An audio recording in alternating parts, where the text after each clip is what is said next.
Bismillahirrahmanirrahim. My name is Dr. Abdul Wahab. Today, the topic of our class is what is pulpitis, dental technology, fourth semester. Pulpitis, आज जो हम पढ़ेंगे कि what is pulpitis, pulpitis क्या है, pulpitis किस चीज़ से होता है और pulpitis की साइन एंड सिम्टम क्या होगी, ठीक है। तो व्हाट इज पल्पाइटिस, देखो पल्पाइटिस नॉर्मल टूथ में और जो इन्फ्लेमेशन होती है टूथ में, जो पल्प होता है उसमें इन्फ्लेमेशन होती है, उसमें क्या फ़र्क है, आज हम इसके बारे में पढ़ेंगे, ठीक है। व्हाट इज पल्पाइटिस, सबसे पहले पल्पाइटिस होता है it is the inflammation of pulp tissue in the tooth, कि ये हमारे पास normally this is the anatomy of tooth, ये हमारे पास एनिमल होता है, ये डेंटिन होता है, ये इसके नीचे फिर पल्प होता है। फर्स्ट जो टूथ की एनाटॉमी शुरू होती है वो है एनिमल, फिर उसके बाद डेंटिन, फिर उसके बाद पल्प शुरू होते हैं। फिर जब कैरीज वगैरह आ जाती है, कोई इन्फेक्शन हो जाती है, कोई फ्रैक्चर वगैरह या ट्रॉमा, तो उसकी वजह से क्या होता है कि टूथ में कैविटीज सी बन जाती है, ठीक है। कोई कैरीज वगैरह लग जाती है, कोई कैविटीज बन जाती है, इस तरह वो कैरीज क्या करती है, नीचे जाती है हिट होके पल्प चैम्बर को हिट करते हैं। जब वो पल्प चैम्बर को हिट करती है तो उसकी वजह से this is pathological condition, normal condition से वो पैथोलॉजी की तरफ जाता है, जिसकी वजह से पल्प टिश्यू में इन्फ्लेमेशन हो जाती है। जब इन्फ्लेमेशन होती है तो उसकी वजह से पेन शुरू हो जाता है, इनिशियली सेंसिटिविटी स्टार्ट होती है, जो पल्पाइटिस इंक्रीज होते जाता है तो उसके साथ साथ पेन शुरू हो जाते हैं, प्लस इन्फ्लेमेशन शुरू हो जाती है। अभी हमें पता चला है कि pulpitis is the inflammation of pulp tissue. जब भी वर्ड्स ITIS किसी के साथ भी आ जाए, इट शोज इन्फ्लेमेशन, ये इन्फ्लेमेशन को शो करता है। जैसे कि नॉर्मली अपेंडिक्स होता है, लेकिन जब उसमें इन्फ्लेमेशन होती है तो ये फिर अपेंडिसाइटिस हो जाता है, ठीक है। फिर इस तरह नॉर्मली गलब्लैडर कोली, जब इसमें इन्फ्लेमेशन हो जाती है गल ब्लैडर में तो हम उसको कोलिसिस्टाइटिस कहते हैं। फिर इस तरह नॉर्मली टॉन्सिल प्रेजेंट होते हैं, ठीक है, थ्रोट में, लेकिन जब उसमें इन्फ्लेमेशन होती है तो हम उसको टॉन्सिलाइटिस कहते हैं। तो इसलिए जब भी वर्ड्स ITIS आ जाए इट शोज इन्फ्लेमेशन। जैसे कि हमारे पास नॉर्मली पल्प टिश्यू होता है, जब उसमें इन्फ्लेमेशन होती है तो हम उसको पल्पाइटिस कहते हैं, ठीक है।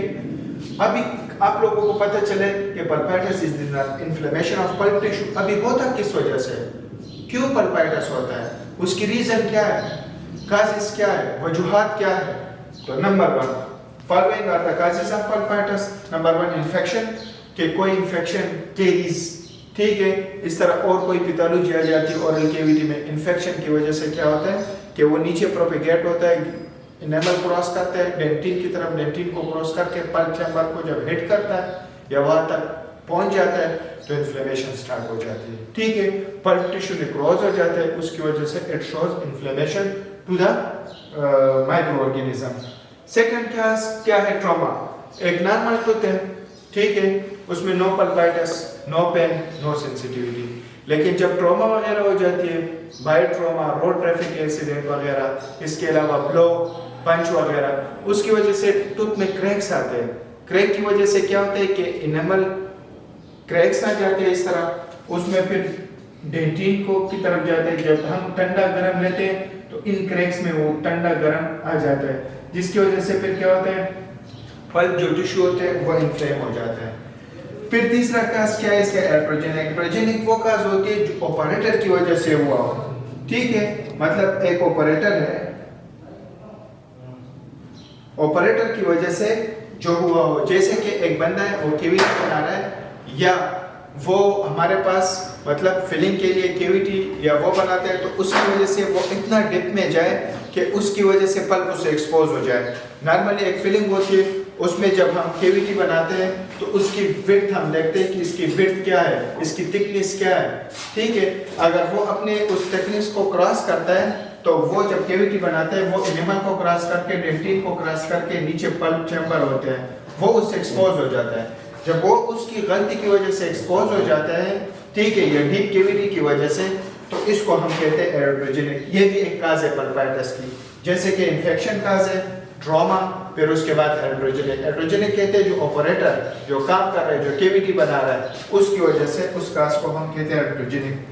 फिर है उसके बाद केरीज एंड केविटी। एक बंदा है, उसका ओरल हाइजीन ही ठीक नहीं है, उसका बैड ओरल हाइजीन है, वो ब्रश नहीं करता, वो माउथ वॉश नहीं करता, जिसकी वजह से उसका जो ओरल हाइजीन है वो हमारे पास बैड है, BOH, बैड ओरल हाइजीन। वो नॉर्मली ब्रश नहीं करता, वो माउथ वॉश नहीं करता, जिसकी वजह से उसका हाइजीन नॉर्मल नहीं रहता, तो उसकी वजह से क्या होता है, मल्टीपल टूथ में इन्फेक्शन वगैरह के चांसेस इंक्रीज होता है, तो पल्पाइटिस मोस्टली काज होता है। फिर हमें पता चला कि pulpitis is the inflammation of pulp tissue, causes उसके ये काजेस है। अभी साइन एंड सिम्टम, पेशेंट हमारे पास आता है, वो क्या साइन एंड सिम्टम देगा, क्लिनिकल पिक्चर क्या होगी कि पल्पाइटिस क्या है, ठीक है। तो सबसे पहले साइन एंड सिम्टम में आएगा कि एक बंदा आपके पास आएगा क्लिनिक में या हॉस्पिटल में, चेयर साइड पे आप उससे पूछते हो कि क्या मसला है, वो आपको बताता है कि जब भी मैं ठंडा लेता हूँ, गर्म लेता हूँ, मुझे शदीद हसासियत होती है, सेंसिटिविटी होती है, मेरे दांत बहुत हसास होते हैं, जब मैं गर्म लेता हूँ या ठंडा पीता हूँ या गर्म पीता हूँ, उसकी वजह से मेरे दांतों में दर्द शुरू हो जाता है, ठीक है। तो ये एक साइन एंड सिम्टम हो गए। दूसरा पेन, वो बंदा पेन के साथ ही आएगा, कंप्लेंट के मुझे दर्द होते हैं दांतों में।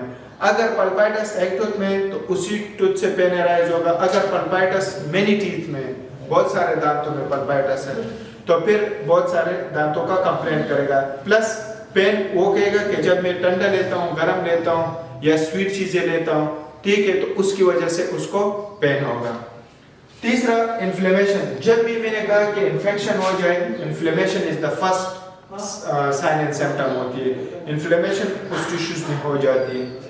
फिर उसके बाद है patient can not eat properly. आप उसे कहो, जो पल्पाइटिस वाले पेशेंट होते हैं कि आप खाना खा सकते हो, वो कहेगा मैं खाना नहीं खा सकता। अगर पल्पाइटिस लोअर टीथ में है, लेफ्ट साइड पे है, ठीक है, तो वो कहेगा मैं इस साइड पे खाना नहीं खा सकता। फिर अगर pulpitis upper lower right side में है, तो वो कहेगा इस साइड ऊपर नीचे दांतों पे मैं खाना नहीं खा सकता। So the patient can not eat properly, ठीक है। ये साइन एंड सिम्टम हो गए। अभी हमें पता चला है कि पेशेंट का क्लिनिकल पिक्चर ये हो रहा है। फिर हम जाएंगे इसके टाइप्स की तरफ कि ये जो साइन एंड सिम्टम बता रहे हैं वो हमारे पास क्या है, किस कौन से कैटेगरी में आता है पल्पाइटिस। तो इसके 2 टाइप्स है पल्पाइटिस के। Number 1 reversible pulpitis, number 2 irreversible pulpitis, ठीक है।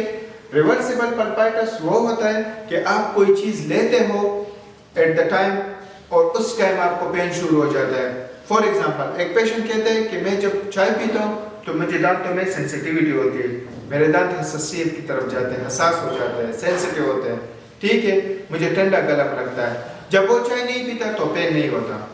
फिर वो कंप्लेन करते हैं कि जब मैं मतलब ठंडी कोई चीज लेता हूँ, कोल्ड ड्रिंक्स वगैरह, तो मुझे दर्द होता है, और जब नहीं पीता तो दर्द नहीं होता। That is called reversible pulpitis, कि वो काज उसका उसी टाइम वो होता है कि जब वो कोई चीज लेते हैं तो उसी टाइम उसको पेन वगैरह होता है, दैट इज रिवर्सिबल। अगर वो नहीं लेता तो पेन नहीं होता। फिर एक इस तरह कंप्लेन करेगा पेशेंट कि मैं ठंडा गर्म लेता हूँ, उससे भी दर्द होता है, वैसे भी दर्द होता है, उसकी वजह से मैं बिल्कुल रात को सोया नहीं हूँ, इस दर्द की वजह से मैं खाना नहीं खा सकता, मैं गोली खाता हूँ, टेम्पोररी मतलब रिलीफ मिल जाती है घंटे 2 या 5 घंटों के लिए, उसके बाद मुझे रिलीफ नहीं मिलता। So that is irreversible pulpitis. Irreversible वो है कि अगर वो ठंडी या गर्म चीज या इस तरह खाना वगैरह खाए तब भी दर्द होता है और इसके अलावा भी दांतों में दर्द होता है, दैट इज इरिवर्सिबल पल्पाइटिस। अभी मैं थोड़ा सा डिफरेंशिएशन करूंगा कि नॉर्मल टूथ में और पल्पाइटिस वाले टूथ में क्या फर्क होता है। This is the anatomy of normal tooth. उसमें नॉर्मल इनेमल प्रेजेंट होता है, फिर उसके नीचे डेंटिन होता है, फिर हमारे पास पल्प टिश्यूज होते हैं। पल्प क्या है, ये हमारे पास सेंसेशन लेके जाता है, इसमें नर्व सप्लाई होती है, ब्लड सप्लाई होती है, ठीक है। वो नर्व सप्लाई ब्रेन को जाती है कि जो ठंडा लेते हैं, गर्म लेते हैं, वो हमें उससे पता चलता है कि हमने ठंडा लिए, गर्म लिए, तो they are related with the nerve supply, और nerve supply direct to central nervous system, brain को मैसेजेस कंडक्ट करता है। फिर उसके बाद ये जो है हमारे पास नॉर्मल टूथ स्ट्रक्चर है, उसका जो हमें टूथ नजर आ रहा है ओरल कैविटी में, ठीक है, तो ये है हमारे पास क्राउन पोर्शन, जो हमें नजर नहीं आता, जो गम्स के नीचे है, उसको हम कहते हैं रूट पोर्शन। ठीक है, फिर उसके बाद जो एबनॉर्मल टूथ होता है, जो पल्पाइटस वाला टूथ होता है, जो पैथोलॉजी होती है, तो अभी इसकी पैथोजेनिसिटी क्या है, किस तरह ये स्प्रेड होता है। ठीक है, पल्पाइटस सबसे पहले कैरीज आ जाती है, टूथ को कोई कैरीज वगैरह, हमने काज में पढ़ा था ना कि इसका एक काज है कैरीज या कैविटी बनी हुई है, तो कैरीज आ जाती है, ऊपर इनेमल को लगती है, तब इस टाइम पे नो पेन नो सेंसिटिविटी। क्यों? क्योंकि इनेमल जो पोर्शन होता है ये हमारे पास नॉन लिविंग होता है। जू वो कैरीज प्रोग्रेस करती है, नीचे की तरफ जाती है डेंटिन की तरफ, तो यहाँ पे जो डेंटिन पोर्शन है that is living part of tooth, वहाँ पे बंदे को सेंसिटिविटी स्टार्ट हो जाती है, उसको ठंडा गला लगना शुरू हो जाता है। फिर जू ये नीचे की तरफ और जाता है, कैरीज जो है वो नीचे प्रोपेगेट करती है, तो उसकी वजह से शदीद दर्द शुरू हो जाता है। उसकी वजह से पेशेंट कंप्लेन करते हैं कि मैं रात को सोए नहीं हुई इस दर्द से, मैं खाना नहीं खा सकता, मैंने एक दिन, मैंने 2 दिन, मैंने एक हफ्ता, मैंने 1 महीना इस साइड पे खाना नहीं खाया, शदीद दर्द होता है। गोली खाता हूँ, थोड़ा सा रिलीफ मिलता है, लेकिन फिर 2-3 घंटों के बाद फिर पेन शुरू हो जाता है। जब पेशेंट इस तरह की कंप्लेंट करते हैं तो हमें पता चलता है कि दिस इज इरिवर्सिबल पल्पाइटिस। जब हमारे पास कैरीज यहाँ तक हो, सिर्फ डेंटिन तक हो, इनेमल तक हो, ठीक है, फिर हम इसको कहेंगे कि ये रिवर्सिबल पल्पाइटिस है। ठीक है, फिर जो ये अभी इस रेडियस एरिया देखिए आप, ये हमारे पास है इन्फ्लेम्ड टिश्यूज, इसको हम कहते हैं पल्पाइटिस। ठीक है, अभी हमें पता चला है कि पल्पाइटिस ये चीज है, इसकी काजेज ये है।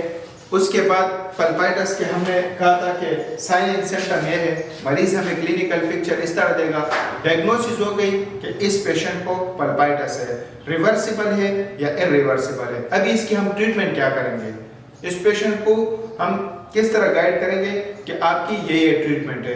तो on the basis of sine and symptom, जो मैंने बताया कि रिवर्सिबल के ये साइन होते हैं, इरिवर्सिबल के ये साइन होते हैं, उसके बेस पे हम, उसकी डायग्नोसिस के बेस पे हम मरीज की ट्रीटमेंट करते हैं, पेशेंट की ट्रीटमेंट करते हैं। तो ट्रीटमेंट में सबसे पहले अगर पेशेंट को रिवर्सिबल पल्पाइटिस है, जो मैंने बताया था कि वो कहेंगे कि मैं पानी पीता हूँ या ठंडा चीज लेता हूँ या गर्म लेता हूँ तो दर्द होता है, जब नहीं लेता तो मुझे दर्द नहीं होता, या कोई स्वीट्स वगैरह लेता हूँ उससे मुझे पेन होता है, जब स्वीट नहीं लेता तो पेन नहीं होता। So that is reversible with the time, with the उस चीज के साथ ही वही काज, अगर आप उसका वो स्टिमुलस जो है वो रिमूव करें तो दर्द नहीं होगा, दैट इज रिवर्सिबल। इरिवर्सिबल वो शदीद दर्द होता है, ठंडा लेता है, गर्म लेता है, स्वीट लेता है, या अगर वो मेडिकेशन भी ले उससे थोड़ा रिलीफ मिलता है उसको, लेकिन फिर शदीद दर्द होता है, मरीज को सोने नहीं देता, ठीक है, मरीज खाना नहीं खा सकता, तो उसको हम इरिवर्सिबल पल्पाइटिस कहते हैं। फिर जब रिवर्सिबल हुआ, आपने साइन एंड सिम्टम डायग्नोसिस कर ली कि दिस इज रिवर्सिबल पल्पाइटिस या this tooth is reversible pulpitis tooth, फिर हम उसकी नॉर्मली अगर फिलिंग करें, फिलिंग इस तरह के लाइनिंग दे दे, फिर ऊपर जो हमारे पास फिलिंग मटेरियल है कंपोजिट, अमलगम, जीएसी, फिलिंग कर दे, तो जो केविटी या जो कैरीज है उसको रिमूव करने के बाद फिलिंग मटेरियल उस पर करके पैक करके फिर वो एरिया बंद हो जाती है, तो यहाँ पे फिर हमारे पास नो कैरीज नो केविटीज, फिर उससे पेन रिलीफ हो जाता है। अगर पेन सीवियर है, बंदा नहीं खा सकता, रात को नहीं सो सकता, ठीक है, उसी साइड पे ठंडा गर्म बहुत ज्यादा लगता है, रेडनेस हुई है, इन्फ्लेमेशन है, ठीक है, तो फिर हम उसमें हम आरसीटी करते हैं, रूट कैनाल ट्रीटमेंट। फिर मरीज से हम कंसल्ट करते हैं कि आए इस दांत को हम बचाएं या निकालें। फिर आफ्टर कंफर्मेशन, आफ्टर कंसल्टेशन मरीज ऑप्शन देता है हमें कि या मैं इससे बहुत ज़्यादा तंग हो गया हूँ, काइंडली मैं आरसीटी के लिए विजिट्स में नहीं आ सकता, या मैं दूर से आया हूँ, फिर हम ऑप्शन में एक्सट्रैक्शन रखते हैं, उसी दांत को हम एक्सट्रैक्ट करते हैं। अगर मरीज विलिंग है कि मैं इस दांत को बचाऊं, फिर हम उसमें रूट कैनाल ट्रीटमेंट करते हैं, वो विजिट्स में होता है। फिर उसके बाद हम नेक्स्ट विजिट में मरीज से पूछे कि पेन है नहीं है, ख़त्म है। अगर पेन ख़त्म हो गया, sensitivity to hot and cold and pain with mastication वो सब ख़त्म हो गया, तो हम उसमें परमानेंट फिलिंग करके पेशेंट को क्राउन की तरफ भिजवाते हैं। Thank you for today topic.